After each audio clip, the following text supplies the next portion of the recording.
Assalamualaikum warahmatullahi wabarakatuh. Salam sejahtera pelajar sekalian. Alright, kita sambung pelajaran kita mengenai proses that lead to the speciation.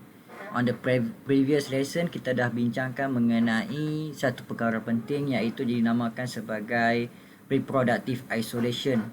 Reproductive isolation ni adalah satu proses di mana dia adalah penting untuk prevent gene flow berlaku antara two organism, iaitu yang pertama berlaku sebelum zygote, yang kedua berlaku selepas formation of zygote, di mana kita ada berbincangkan tentang banyak perkara mengenai reproductive isolation. Hari ini pelajar kita akan tengok kepada satu lagi proses penting yang mana boleh membawa kepada speciation, iaitu dinamakan sebagai genetic drift. Genetic drift adalah satu proses yang berlaku secara rawak. It's a random process. So perkataan random ni harus kita highlight. Dia satu perkara yang dapat dirancang ya. So this is a random process by which allele frequencies change. Highlight perkataan allele frequency change. Dan perkara ini adalah sangat signifikan berlaku over time for a small breeding population. Highlight perkataan small breeding population. Maka tiga perkara adalah asas untuk kita faham mengenai genetic drift. Yang pertama adalah random change. Yang kedua adalah allele frequency. Yang ketiga adalah a small breeding population. So genetic drift ni adalah satu perkara yang menyebabkan berlakunya perubahan allele frequency. Semua pelajar fahamkan tentang allele frequency, iaitu bagaimana satu-satu allele yang berada dalam individu ini dalam bentuk populasi dia, dalam satu populasi ini berubah. Sebagai contoh, sebelum ini bilangan Q, R, bilangan Q dan juga number of Q dan number of P. P plus Q equal to 1. So P dengan Q ni apabila berubah, dia akan menyebabkan it's not equal to 1, maka populasi itu tak menjadi equilibrium. Dan apabila populasi itu tidak menjadi equilibrium, dia akan mendorong kepada berlakunya perubahan yang ketara dalam aspek population tersebut, yang boleh mengarah kepada evolution untuk berlaku. So fahamkan perkara yang kita bincangkan tentang allele frequency ini. Untuk memahamkan lagi, suka untuk saya bawakan dalam bentuk rajah. Yang pertama sekali, pelajar harus faham mengenai frequency of certain allele may change, iaitu it could be increased. Another allele frequency could be decreased. Satu allele frequency boleh increase dan satu lagi allele frequency boleh decrease. Kita ada allele A besar dan kita ada allele A kecil. A besar untuk dark colored, manakala small a adalah untuk light colored. So apabila berlaku perubahan kepada satu-satu yang berlaku secara tiba-tiba dalam satu populasi yang kecil, dia boleh menambahkan bilangan light colored allele dan dia boleh menurunkan bilangan dark colored allele. So perkara ini boleh berlaku secara dinamik, biasanya berlaku secara dinamik dalam satu populasi yang besar. Namun untuk satu populasi yang kecil, sedikit perubahan membawa kesan yang ketara kepada evolusi. Dia boleh menyebabkan satu-satu spesies tu boleh membawa kepada extinction, ya, apabila dia tak dapat adapt kepada environment. For example, pelajar sekalian, dalam situasi ini allele untuk warna merah adalah banyak, manakala allele yang berwarna biru adalah kecil. Apabila berlakunya satu perkara yang tiba-tiba, sudden isolation, bukan dirancang, dia berlaku adalah sudden isolation. Contohnya berlaku banjir besar di mana memisahkan tiga individu ini terpisah. Maka dia menyebabkan satu populasi yang besar ini drastically menjadi kecil dalam satu tempat yang isolate ini. Dari tempat yang kecil ini ada allele berwarna biru lebih banyak berbanding dengan allele berwarna merah. So berlaku perubahan allele yang ketara daripada frekuensi of allele warna merah yang tinggi menjadi frekuensi of allele yang berwarna merah kepada yang rendah. Manakala frekuensi of allele berwarna biru pula menjadi sangat tinggi pada kawasan ini. Apabila berlakunya selective pressure menyebabkan bilangan allele biru ini menjadi semakin banyak sehinggalah dia mendominasi satu populasi ini. Jadi populasi ini mempunyai allele berwarna biru, jadi organisma dalam populasi ini mempunyai satu karakter yang berbeza berbandingnya asal. Lama kelamaan apabila mereka bertemu, maka mereka dianggap sebagai dua spesies berbeza. Walaupun pada asalnya adalah satu populasi yang sama. Mereka tidak lagi mahu interbreed one another. Mereka tidak lagi mahu dapat menghasilkan fertile viable offspring.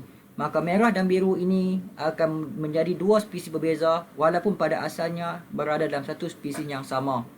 So inilah yang membawa kepada bagaimana evolution kepada perubahan bilangan allele.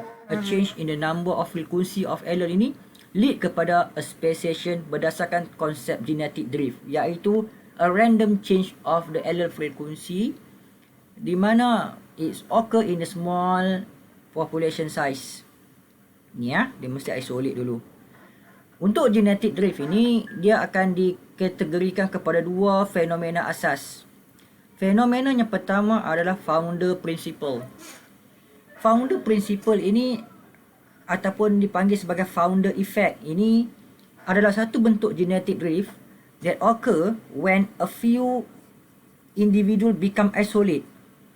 Apabila beberapa individu become isolate from a larger population. Maksudnya daripada larger population ini, a small number of individu ni isolate. Jadi satu populasi yang besar ini sekarang menjadi satu populasi yang kecil apabila sebahagian golongan itu isolate. Di mana genetic pool dia, gene pool dia berbeza daripada yang asal. So apabila gene pool ini berbeza daripada original, maka kita faham genetik dia punya allele frekuensi juga akan berubah. As a result, a new population may be distinctively different dalam aspek genetik from the parent population.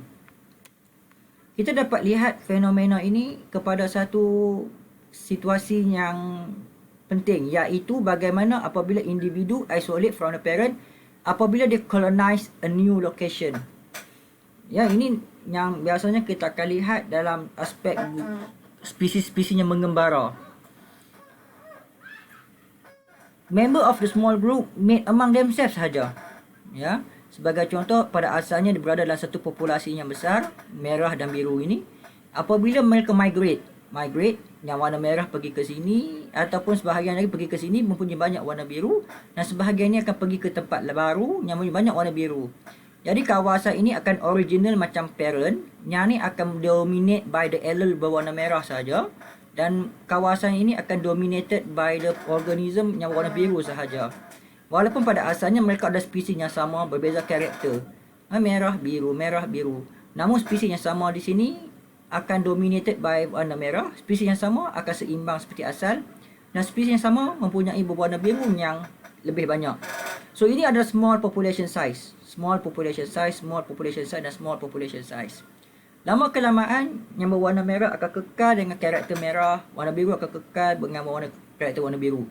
Selepas beberapa ketika mereka kembali semula, mereka dapati warna merah dengan warna biru tidak mahu lagi interbreed and one another dan tidak dapat menghasilkan fertile viable offspring, maka mereka kekal sebagai dua spesies yang berbeza walaupun asalnya daripada keadaan yang sama. So ini yang menyebabkan daripada situasi ini generate a new species red and new species blue apabila microevolution itu berlaku. Contoh yang paling terdekat dengan aspek isolation ni adalah Amish population dekat United States. Amish ni adalah satu kelompok individu yang mempunyai yang bercakap antara satu sama lain, berkomunikasi antara satu sama lain dalam lenggok Jerman, bersempadanan dengan Switzerland ataupun France. Mereka migrate kepada tanah besar Amerika, US, dan tinggal di Pennsylvania untuk beberapa reason, dan mereka tidak berkahwin dengan golongan-golongan lain. Mereka hanya berkahwin antara mereka sahaja, dan ini kita boleh nampak bahawa mereka akan develop satu keadaan di mana mereka mempunyai karakter yang sama dari aspek dia punya fizikal, iaitu banyak antara mereka mempunyai extra finger ataupun toes yang biasanya akan jumpa dekat golongan Amish ni. Bila duduk kat Amerika, dia tak bergaul dengan orang lain. Mereka hanya dalam kelompok mereka sahaja. Jadi kebanyakan dalam kelompok orang Amish ni mempunyai sindrom yang kita panggil Ellis Van Creveld ni lah, iaitu mempunyai lebihan extra finger dengan jari kaki. Jadi keadaan ini taklah kita anggap sebagai spesies baru, tapi ini kita boleh anggap sebagai satu contoh bagaimana berlakunya founder effect ini. So ini banyak orang Amish kat dekat sini lah. Jadi kalau kita tengok kawan-kawan kita ada jari 6, jangan kata dia Amish, dia mungkin adalah recessive part lah. Yang kedua, dalam genetic drift ini kita boleh lihat dalam satu fenomena yang kedua, iaitu bottleneck effect. Bottleneck effect ni hampir satu situasi sama macam founder principle. Bezanya adalah dia melibatkan sudden reduction daripada populasi yang banyak. Kalau sebelum ni isolate kan, sekarang ni dia mengalami sudden reduction of the population size disebabkan resulting from the decrease in genetic variability and change in the allele frequency. Biasanya dia berlaku disebabkan natural disaster. Ya, contohnya apabila berlakunya gempa bumi dan satu allele itu banyak mati.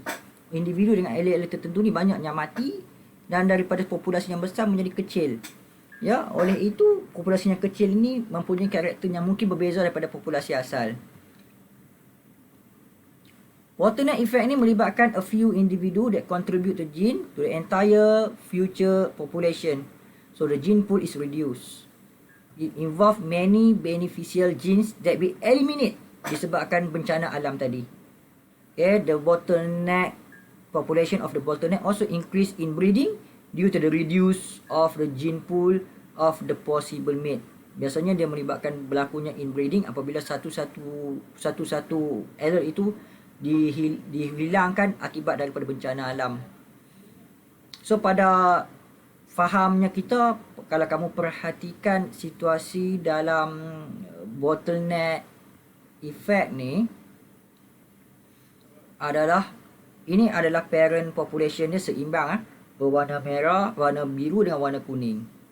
Apabila berlakunya bencana alam contohnya kita tuang sikitlah beberapa individu ini dan kita tengok yang survive adalah berwarna biru banyak.